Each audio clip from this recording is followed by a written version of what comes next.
स्वागत आहे तुमचं आमच्या एसएम योजना गुरु यूट्यूब चॅनलवरती, या लोकप्रिय यूट्यूब चॅनलवरती। तर पीएम किसान योजनेचा 19व्या हप्त्यासंदर्भात नवीन अपडेट मिळत आहे। तर या दिवशी आता जो हप्ता आहे तो हप्ता मिळणार आहे, सविस्तर माहिती आपण जाणून घेऊ। तत्पूर्वी आपल्या यूट्यूब चॅनलला तुम्ही सबस्क्राइब करा, बेल आयकॉनला ऑल प्रेस करायला विसरू नका।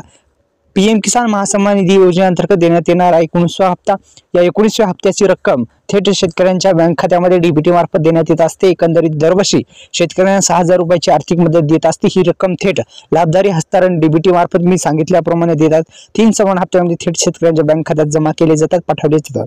या योजनेचा मुख्य उद्देश लहान आणि सीमांत अल्पभूधारक शेतकऱ्यांना आर्थिक सहाय्य देणे, जेणेकरून ते शेतीचे जे खर्च आहे ते खर्च उचलू शकतील। आणि एकंदरीत पीएम किसान योजनेसाठी पात्रता काय आहे ते सुद्धा जाणून घेणे गरजेचे आहे।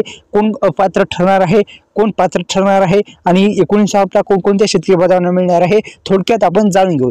तर मित्रांनो, एक आपण काम करू शकता, ते म्हणजे आपल्या जे स्टेटस आहे ते स्टेटस काढू शकता। 18 हप्त्याचं पीएम किसान योजनेचा 18 हप्त्याचा स्टेटस काढा। त्यामध्ये ई-केवायसी पर्याय हा पहा, ई-केवायसी प्रक्रिया नो असेल तर यस करा। हे तिन्हीपैकी एक जरी प्रॉब्लेम असेल तर दुरुस्त करा। आणि दुरुस्त केल्याच्या नंतर मित्रांनो, दुरुस्त केले तरच तुम्हाला 19 हप्ता मिळणार आहे, अन्यथा नाही।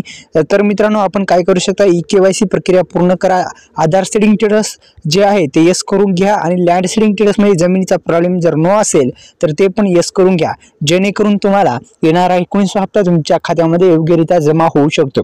तर एकंदरीत अशा पद्धतीने तुम्ही जे आहेत ते तुम्ही पाहू शकता, 18व्या हप्त्याचा स्टेटस काढून पाहू शकता। तर एकंदरीत सरकारने आर्थिकदृष्ट्या मजबूत समजल्या जाणाऱ्या लोकांच्या काही श्रेण्या प्रधानमंत्री किसान महासन्मान निधी योजनेचे लाभ मिळण्यास अपात्र घोषित केलेले आहे, आणि या श्रेणीमध्ये येणारे शेतकरी पीएम किसान महासन्मान निधी योजनेचा लाभ घेऊ शकत नाहीत। आणि काही जी श्रेणी ठरवली आहे त्यामध्ये आपण येत असाल तर तुम्हाला जे हप्ता आहे ते हप्ते मिळू शकणार आहे, म्हणजे योजनेचा लाभच घेऊ शकणार नाही, तर असं देण्यात आलेलं आहे। ही दोन त्याचे पर्याय देण्यात आलेले आहेत मित्रांनो। तर आता कोणत्या दिवशी येणार हा महत्त्वाचा प्रश्न आहे। तर मित्रांनो, याच महिन्यात जो हप्ता आहे तो येऊ शकतो, कारण की जे नवीन वर्षाचं नवीन गिफ्ट सुद्धा मिळू शकते शेतकरी बांधवांना। तर आपल्या यूट्यूब चॅनलला सबस्क्राईब केल्यानंतर डिस्क्रिप्शन बॉक्समध्ये दिलेल्या लिंकला नक्की विजिट करा। धन्यवाद।